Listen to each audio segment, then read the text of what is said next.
सदवंदियाणं तिहुवणहिदमधुरविसदवकाणम् अन्तातीदगुणाणं नमो जिनाणं जिदभवाणं। कुंदकुंदाचार्य भगवान की जय। जयसेनाचार्यांचं पंचास्तिक आहे.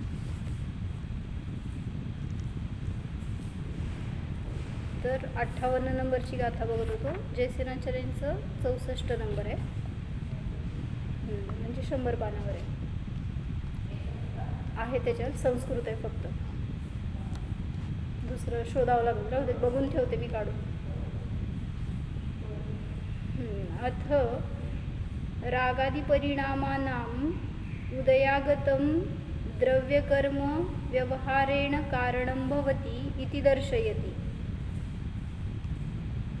काल पूर्ण झाली होती का अमृतचंद्राचार्यांची टीका? त्यातलं शेवटचं वाक्य वाचाव.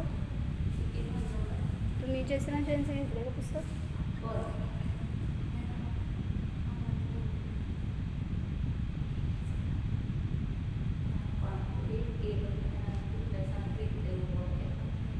येते म्हणून सांग.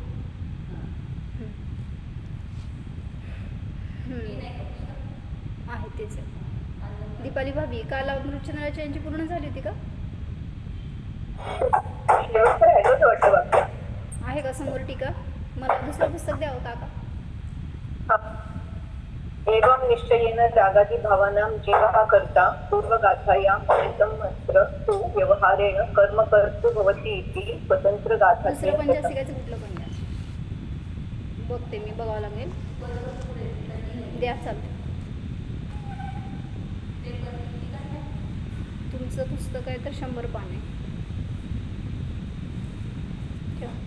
सॉरी दीदी, मी चुकून तत्वार्थ वृत्ती वाचते, तात्पर्य वृत्ती वाचते. काय तात्पर्य वृत्तीचं सांगितलं मी तुम्हाला. तेच मला झाल्यासारखं वाटतेय, बघते तरी पण 1 मिनिट.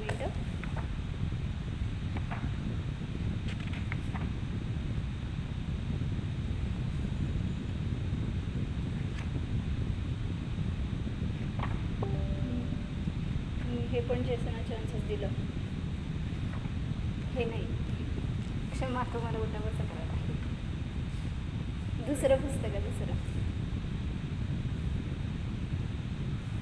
बरं, तोपर्यंत हे वाचते मी, बघू त्यातलं राहिलं असं तर शेवटचं एक वाक्य घेते. अथ रागादि परिणामानां उदयागतं द्रव्यकर्म व्यवहारेण कारणं भवति इति दर्शयति. नंतर रागादि परिणामांचा, जे उदयागत रागादि परिणाम आहेत त्यांचा किंवा रागादि परिणामांचा उदयामध्ये आलेला द्रव्यकर्म व्यवहारयाने कारण आहे. हां, असं घेतलं उलट, ते ठेव. हे घ्या तुम्हाला, असं ठेवायचं, बंद बाजू खाली. म्हणजे काय चाललंय या गाथेमध्ये सांगा. द्रव्यकर्म जीवाच्या परिणामांचा करता आहे, या अपेक्षेने घटवायला लागले. मागच्या गाथेमध्ये काय सांगितलं होतं? द्रव्यकर्म करता नाहीत, जीवाचे भावच, म्हणजे जीवाच्या भावाचा करता जीवच आहे. वेगळ्या अपेक्षेने सांगायला लागलेत आता सगळ्या ह्या गाथा पुढच्या. मग आता इथं सांगतायत की कुठल्या नयाने द्रव्यकर्म जीवाच्या भावांचा करता आहे. कुठल्या नयाने? कोणचा व्यवहारने?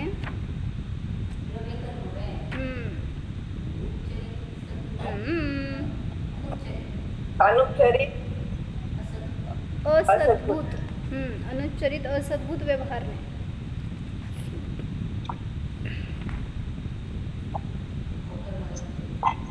झालं होती ही टीका पूर्ण अमृतचंद्राचार्यांची.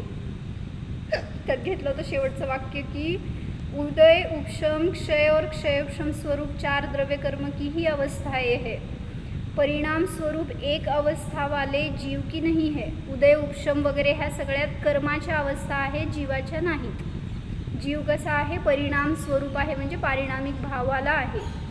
अर्थात उदय आदि अवस्थाएं द्रव्य कर्म की ही है, परिणाम जिसका स्वरूप है, ऐसी एक अवस्था रूप से अवस्थित जीव की पारिणामिक भावरूप स्थित जीव की ये वे 4 अवस्थाएं नहीं है. म्हणजे आता हे निश्चयाने म्हणा, उदयादी ज्या अवस्था आहेत ते कर्मांच्या आहेत, जीवाच्या नाहीत. जीव काय करतोय हो जेव्हा कर्मांचा उदय येतोय, उपशम होतोय, काय करतोय जीव? हां, नाही म्हणजे जीव तर तिथं स्वभावरूप आहे आणि हे कर्मांचं कार्य चालू आहे कर्मांमध्ये, आणि त्यावेळेस त्याच्यामध्ये जेव्हा एकत्व करतो जीव, त्यावेळेस त्याला तिथं ते इष्टनिष्ट परिणाम होतात. म्हणून त्याला म्हटलं गेलं औदयिक औक्षमिक आदि भाव. इसलिए उदयादिक द्वारा उत्पन्न होने वाले आत्मा के भावों को निमित्त मात्र भूत ऐसी उस प्रकार की अवस्थाओं रूप द्रव्य कर्म स्वयं परिणमित होने के कारण द्रव्य कर्म भी व्यवहारने से आत्मा के भावों के कर्तृत्व को प्राप्त होता है. म्हणजे द्रव्य कर्म आत्म्याच्या भावाला करतात असं एका अपेक्षेने सांगतायत. सगळीकडं कथन सावधानतेने ऐका, कारण कुठं कर्मांना करता म्हणतायत, कुठं जीवाला करता म्हणतायत. फक्त नाही समजला तर घोळ होणार नाही. हे घ्यायचं असं तर घ्या पुस्तक, फक्त पुस्तक घ्यावरचं पीठिका होते.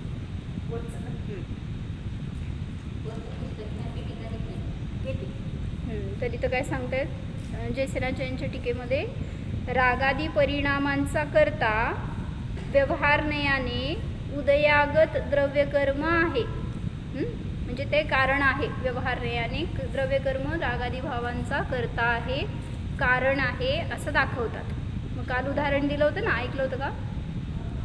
जसं म्हणलं होतं की तुम्ही एका घरामध्ये बसलाय आणि बाहेर रोग आलाय, कोरोना, किंवा आता काय संकट आलं बाहेर, एखादं काय आग लागली किंवा गोंधळ सुरू झालाय, मग तुम्ही सेफ आहे घरामध्ये.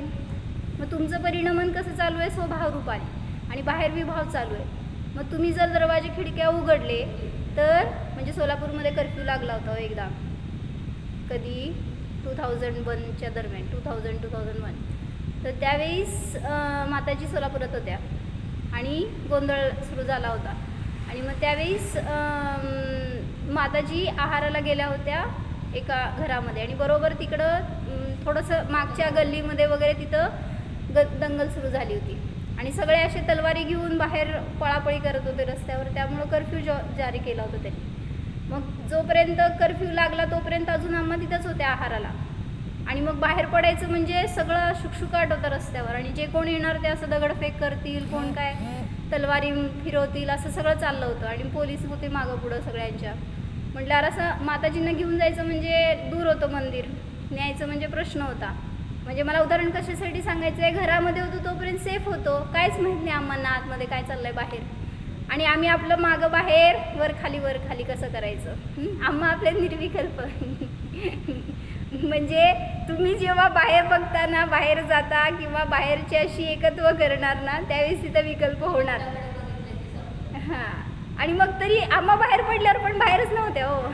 आम्ही आपलं आत असून सुद्धा बाहेरच होतो, घरात असून सुद्धा. आणि मग ते बाहेर आल्यावर आम्हा आपल्या निर्विकल्प, आम्ही आपलं धाकधूक सगळे एक 10-12 माणसं मागं पुढं, पोलीस मागं पुढं घेऊन मग मंदिरमध्ये सोडलं होतं.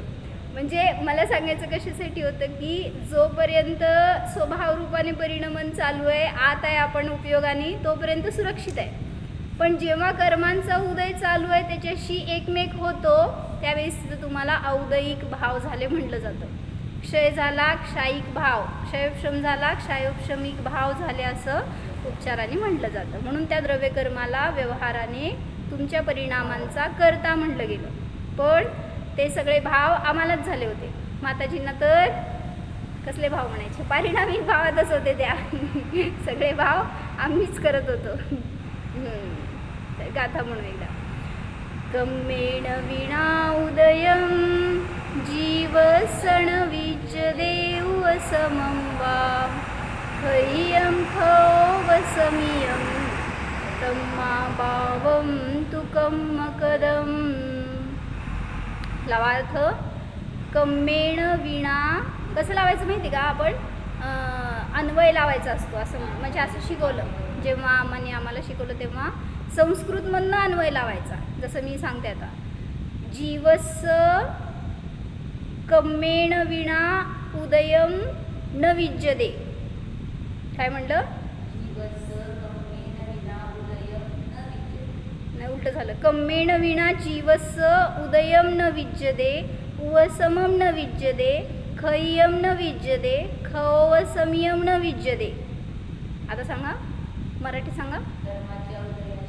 नाही, कर्माशिवाय जीवाचा किंवा जीवाला उदय, उपशम, क्षय, क्षयोपशम न विद्यते, नसतो. कर्माशिवाय जीवाला किंवा जीवाचा उदय वगैरे हे परिणाम नसतात. तम्हा कम्म कदम भावम, म्हणून हे भाव कर्मकृत आहेत असं म्हणलं जातं. कर्मणा विना शुद्ध ज्ञान दर्शन लक्षणात भावकर्म, द्रव्यकर्म, नो कर्म विलक्षणात परमात्मनः विपरीतम यद उदयागतम द्रव्यकर्म तेन विना. काय सांगालेत? कर्माशिवाय शुद्ध ज्ञान दर्शन लक्षण रूप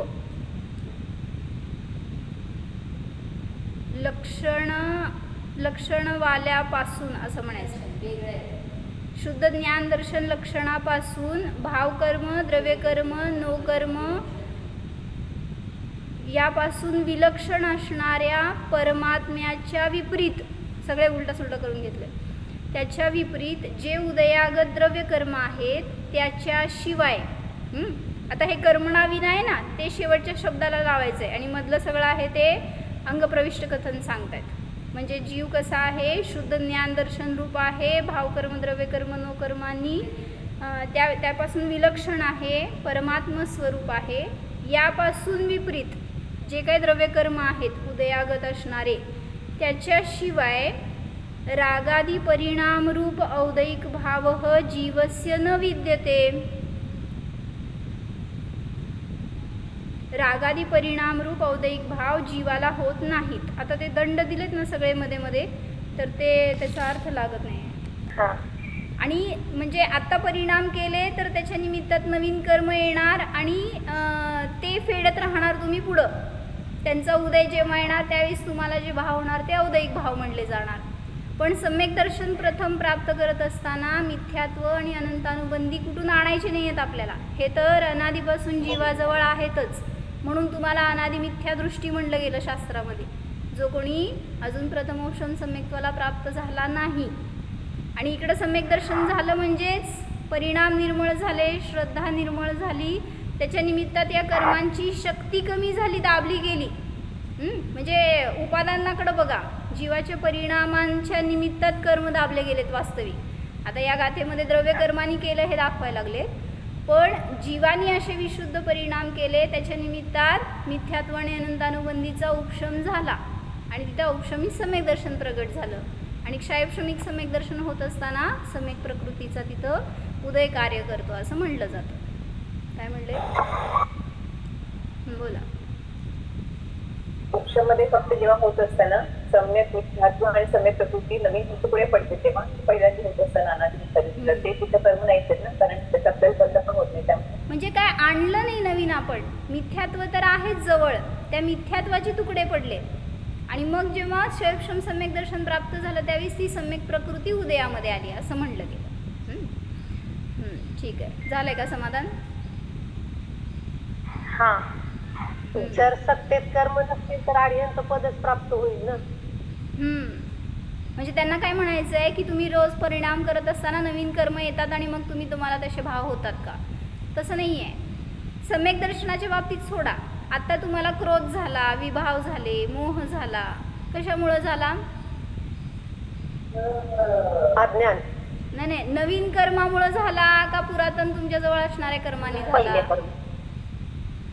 येणाऱ्या कर्मामुळे. वर्तमानातलं त्याच्याशी जुडणं. म्हणजे तुम्हाला आता जे भाव होत आहे ते पूर्वी केलेल्या परिणामांच्या निमित्तात बांधलेले कर्म होते. काय म्हणले भैया? त्यांचा उदय आत्ता चालू आहे आणि मग ह्याच्या निमित्तात पुढचे कर्म बांधले गेले. त्यांचा उदय लगेच नसतो, ते काही कालानेच उदयाला येणार. म्हणजे तुम्हाला आत्ता जो काही उदय चालू आहे तो तुमच्या जवळ असणाऱ्या कर्मांच्या निमित्तातच चालू आहे आणि मग आत्ता पुन्हा तसे परिणाम केल्यावर तसेच कर्मांचा बंद झाला, त्याचा उदय कालांतराने येणार. म्हणून म्हटलं की भूतकाळामध्ये केलेल्या परिणामांचं फळ आत्ता भोगता. काय म्हणले? आत्ता भोगतो आणि आत्ता केलेल्या परिणामांचं फळ भविष्यामध्ये मिळणार. म्हणून म्हणलं ना, पुरुषार्थ वर्तमानामध्ये करायचे किंवा भविष्यासाठी करायचंय. भूतकाळामध्ये पुरुषार्थ करू शकत नाही. भूतकाळात न येणारे जे कर्म उदयाला ते त्यांचं फळ देऊ शकणार नाही तसं तुम्हाला. हां, आणि त्यामुळं भविष्य सुरक्षित झालं.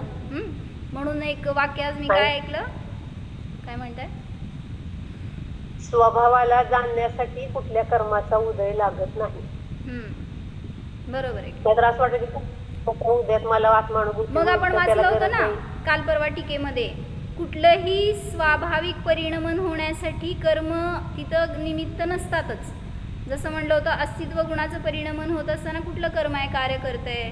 चितिशक्ती, जीवत्व शक्ती, हे सगळे जे आत्मिक गुण आहेत, प्रत्येक द्रव्याचा स्वभाव आहे, त्याला कुठल्या कर्मांची आवश्यकता नाही आहे. त्यामुळं कर्मनिरपेक्ष आहे स्वाभाविक परिणमन. मग जाणणे हे सुद्धा स्वाभाविक परिणमन आहे, त्यामुळे त्याच्यामध्ये सुद्धा कुठल्या कर्मांची आवश्यकता नसते. मी काय सांगत होते?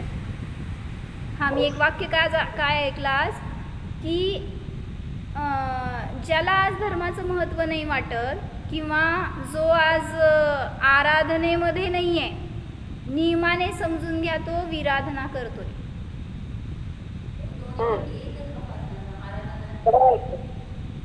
काय कळलं? सरळ आहे की आदर्श, त्याच्याबद्दल आदर्श नाहीये, त्याच्याबद्दल श्रेष्ठतेची भावना नाही, म्हणजे ते अनादरच झाला ना.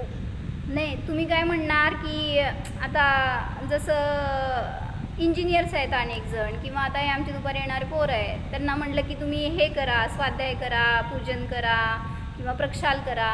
त्यातले काही जण म्हणाले वेळ नाही आहे किंवा कसं करणार. मग आता ते आराधक आहेत का विराधक आहेत? तो विराधकच आहे. का बरं?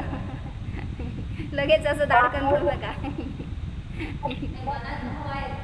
हां, म्हणजे पुरुषार्थ करू म्हणजे काय म्हणायचं, परिणामांमधून तरी आहे की करायचं आहे आपल्याला, हे करायला पाहिजे, पण तसं पुरुषार्थ करू शकत नाही आहेत म्हणा, किंवा तशा प्रकारची त्यांची योग्यता. हां, अंतराय कर्माचा उदय. मग असं लगेच त्यांना विराधक नाही म्हणायचं, कारण कम्पॅरेटिव्ह बघा ना, जे कोणी नास्तिक आहे त्यांना करायचंच नाही आहे. जसं मला काल एक जण भेटले, त्यांना म्हटलं की ऐकायला येत जावा किंवा ॲटलिस्ट फोनवर तरी ऐका जेव्हा तुम्हाला वेळ असतंय. संध्याकाळचं प्रकरण पूजनाचं आहे ते समजण्यासारखं आहे, आणि आपण पूजन करतो म्हटलं त्याचा भाव समजेल, त्याचे अर्थ समजतील शब्दांचे. तर त्यांनी मला स्पष्ट सांगितलं, मला ऐकायचे भाव होत नाहीत. असं म्हटल्यावर आता काय मदत करायचं अशा जीवाला? तरीसुद्धा असं करुणा वाटते की सानिध्यात येतो तो जीव किंवा भगवंतांच्या जवळ निकट राहतो, तर त्याला मार्ग मिळावा, त्याचं पण कल्याण व्हावं. पण अनेक वेळा प्रयत्न केला, पण त्यांचे असे म्हटलं त्यांना स्वाध्याय करत जावा, तुम्हाला जे आवडेल ते ग्रंथ वाचा, इथे एवढी सगळी जिनवाणी आहे. ते म्हणले नाही इच्छा होत. काय बनायचं? कसे उदय असतात बघा की जीवाला. कोणी बाहेर दूर राहणारे ते म्हणतात आमच्याकडे जिनवाणी नाही आहे, आम्हाला सांगणारे नाही आहेत, त्यामुळं आम्हाला वाईट वाटतं. आणि ज्याला सहजतेने अनुकूलता मिळाली आहे तर तो म्हणतो की नाही करावं वाटत. म्हणजे असे पण आपले पण परिणाम होऊ शकतात, असे उदय आपल्याला पण येऊ शकतात. सावधान. त्यांच्या कर्माचा कोणता उदय असतो? अंतराय कर्मच म्हणायचं की.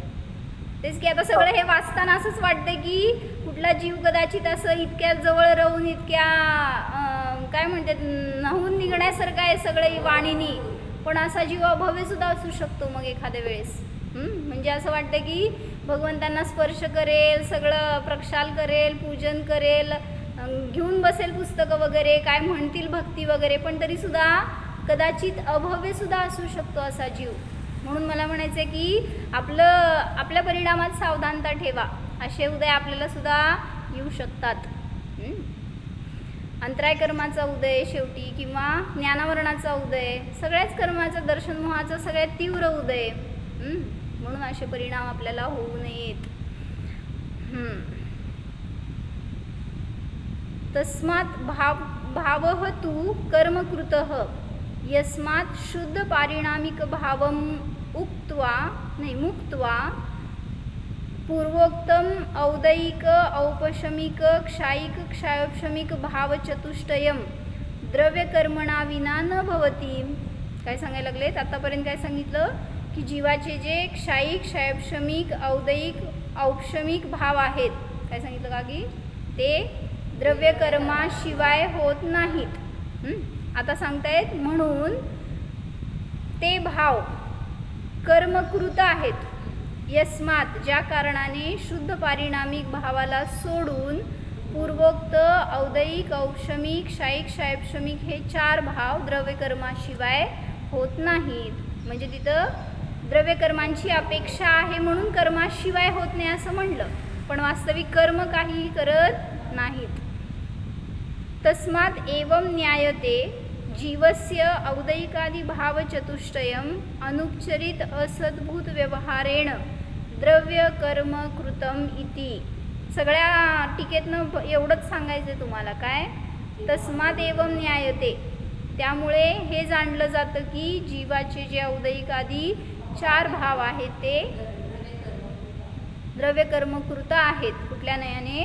अनुपचरित असद्भूत व्यवहार नयाने द्रव्यकर्मकृतच आहेत. अशा प्रकारे अत्र सूत्रे सामान्येनं, आता इथंपर्यंत सगळं सांगितलं तुम्हाला तत्व, तुम्हाला जे काय त्या गाथेतून सांगायचं आहे ना भाव, ते इथंपर्यंत सांगितलं. आता शेवटच्या वाक्यामध्ये अध्यात्म सांगतात जयसेनाचार्य.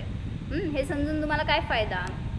अत्र सूत्रे सामान्येन केवल ज्ञानादि क्षायिक नवलब्धिरूप काकी वाचा विशेषेण तू केवल ज्ञान अंतर्भूतम यद अनाकुलत्वलक्षणम. कुठं वाचताय? मी संस्कृत वाचाय, तुम्ही हिंदी वाचायला काय? निश्चय सुखम तत्प्रभृतयः ये अनंत गुणाः तेषाम आधारभूतः यः असौ क्षायिकः भावः सह एव सर्वप्रकारेण उपादेयभूतः इति मनसा श्रद्धेयं नेयं त्यागेन निरंतरम ध्येयम इति भावार्थः. सगळ्यात मस्त शेवटी अध्यात्म सांगून काय द एंड करतात पिक्चरचं. प्रत्येक गाथा म्हणजे एक पिक्चर आहे तुमच्यासाठी. तर द्रव्यकर्माशिवाय जीवाचे भाव होत नाहीत. अत्र या सूत्रामध्ये सामान्य रूपाने केवल ज्ञानादि क्षायिक नवलब्धिरूप आणि विशेष रूपाने, सामान्य रूपाने केवल ज्ञानादि क्षायिक नवलब्धी आणि विशेष रूपाने केवल ज्ञानाच्या अंतर्भूत जे अनाकुलत्व लक्षणरूप निश्चय सुख इत्यादी जे अनंत गुण आहेत त्यांचा आधारभूत जो हा क्षायिक भाव तोच सर्व प्रकाराने उपादेयभूत आहे. इति मनसा श्रद्धेयम. अशा प्रकारे मनाच्या द्वारे श्रद्धा करण्यायोग्य आहे, जाणण्यायोग्य आहे आणि मिथ्यात्व रागादी विकल्प ज्याला त्याच्या त्यागाने निरंतर ध्येय आहे असा भावार्थ आहे. आता इथं क्षायिक भाव म्हणून काय घेतलं सांगा?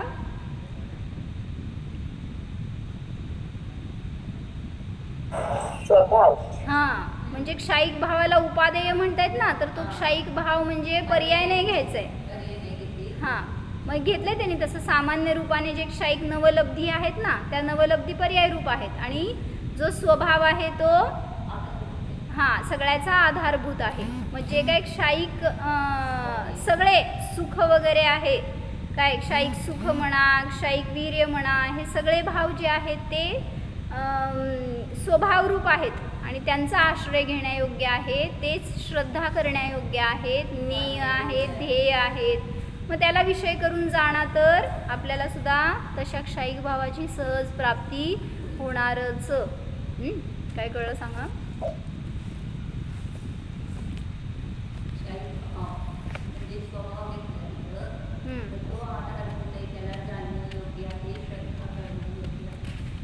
तोच श्रद्धेय आहे, ज्ञेय आहे, ध्येय आहे, उपादेय आहे, प्रमेय आहे, सगळं तिथं घेतलं होतं ना त्या अनुसार. तर इथं थोडंसं विशेष वर्णन कुठलं अजून त्या पुढचं वाचायचं आहे. इति तेषाम एव भावानाम अनुपचरित असद्भूत व्यवहारेण कर्म कर्ता भवती इति व्याख्यान मुख्यत्वेन गाथागता. अर्थ लावा. इति अशा प्रकारे त्यांचंच म्हणजे त्या भावांचाच अनुपचरित असद्भूत व्यवहारण्याने कर्म करता आहेत अशा व्याख्यानाच्या मुख्यतेने ही गाथा सांगितली. म्हणजे जीवाच्या भावांचा कर्ता कोण आहे? कर्म आहेत. एवं निश्चयेन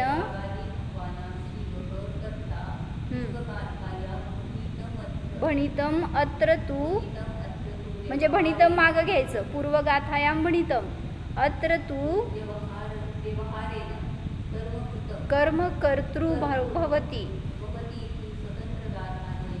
हां म्हणजे पूर्वगाथेत काय सांगितलं आणि या गाथेत काय सांगितलं हे सांगतायत.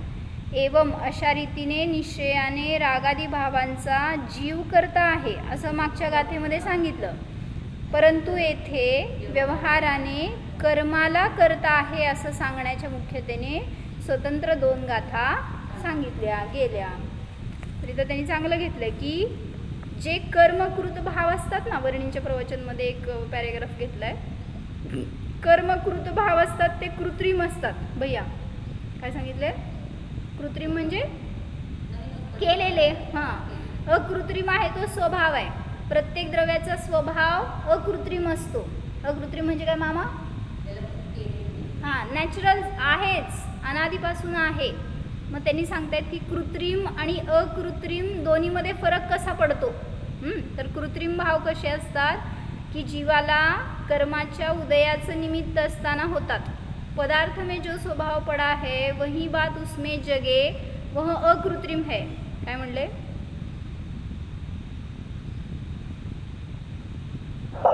जैसा स्वभाव है वैसा भाव प्रकट होना अकृत्रिम है, नेचुरल. हाँ जब इस प्रतिभा स्वभाव में उपयोग आता है तब शांति का अभ्युदय रहता है. अन्य उपाधि की किसी अवस्था के कारण कुछ नवीन बात जगती है, स्वभाव से विपरीत बात बनती है, तो इस जीव के ये भाव कृत्रिम कहलाने लगते हैं. जे काय बहिरंगामध्ये परिणमन चालू आहे त्यावेळेस तुम्हाला त्याच्या निमित्तात जे भाव झाले त्याला कृत्रिम म्हटलं जातं. पदार्थ में जो स्वभाव पड़ा है वही बात उसमें जगे वह अकृत्रिम है. जो बात नहीं है वह उत्पन्न हो तो वह कृत्रिम है. जे आजपर्यंत नाही आहे आणि ते आज उत्पन्न झालं तर ते कृत्रिम म्हणलं गेलं. तो जीव में एक चैतन्य स्वभाव तो अकृत्रिम है, शाश्वत है, निरपेक्ष है, अपनी ही गांठ की बात है. और औदैहिक भाव ये कर्मकृत है. ये भाव जीव में जीव के कारण स्वभाव से नहीं होते. कर्म का उदय हुए बिना क्रोधादि कषाय नहीं जगती. इस कारण ये औदैहिक है. हां बरोबर. म्हणून अकृत्रिमलाच अनादि अनंत म्हणलं, कृत्रिम आहे ते साधी शांत म्हणलं. म्हणून जो कोणी मोक्षगामी जीव आहे त्याला नियमाने हे औदैहिकादी भाव संपणारे आहेत. ते काय तिथं पुढं जाणार नाही आहे त्याच्याबरोबर. आणि जिथं अकृत्रिमता आहे त्यांनी छान घेतलंय पुढं की तिथं पराधीनता आहे. आणि जिथं पराधीनता आहे तिथं दुःख आहे. काय म्हणले? जिथं कृत्रिमता आहे तिथं पराधीनता आहे, जिथं पराधीनता आहे तिथं दुःख आहे. सांगा व्याप्ती काय? जिथं कृत्रिम आहे तिथं पराधीनता आहे, जिथं कृत्रिम नाही तिथे अपराधीनता आहे. जिथं कृत्रिम आहे तिथे दुःख आहे. जिथं अकृत्रिम आहे तिथं सुख आहे असं म्हणा.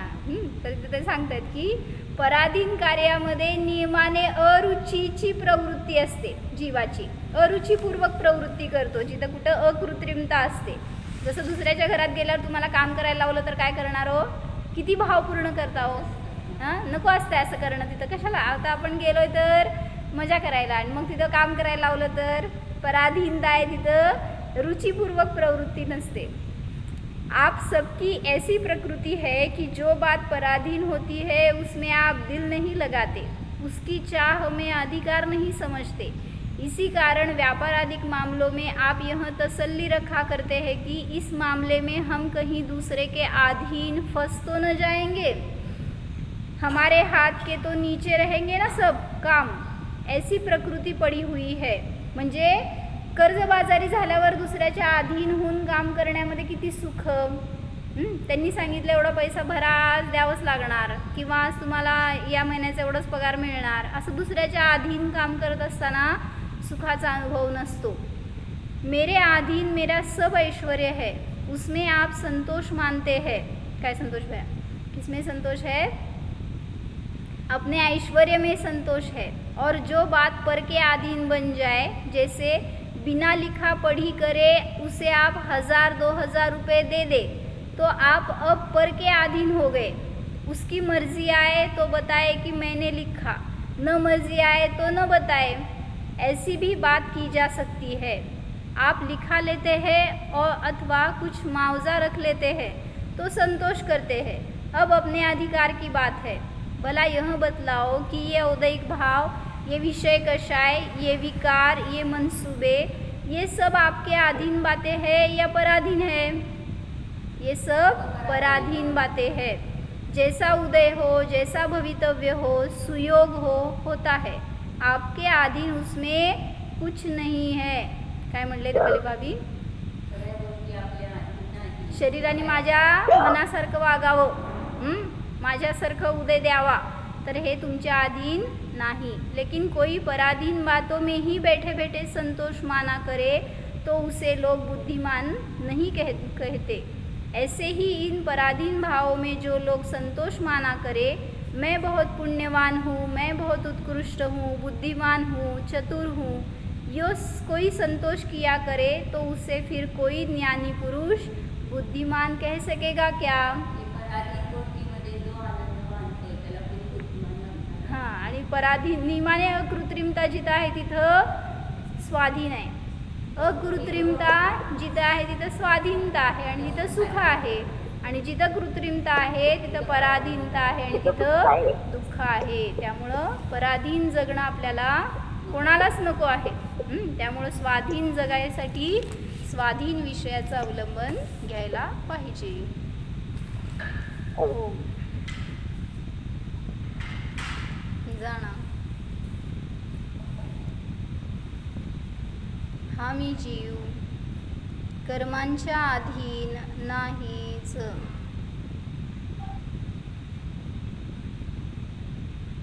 प्रत्येक कर्मांच्या अवस्थेमध्ये मी मात्र ज्ञाताद्रष्टाच आहे. जाननहार स्वरूप आहे, चेतनमयच आहे. जाणा. अकृत्रिम स्वरूपोऽहम्,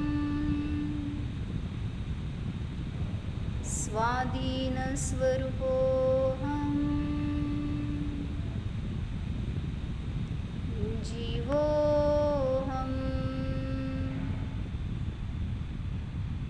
ओम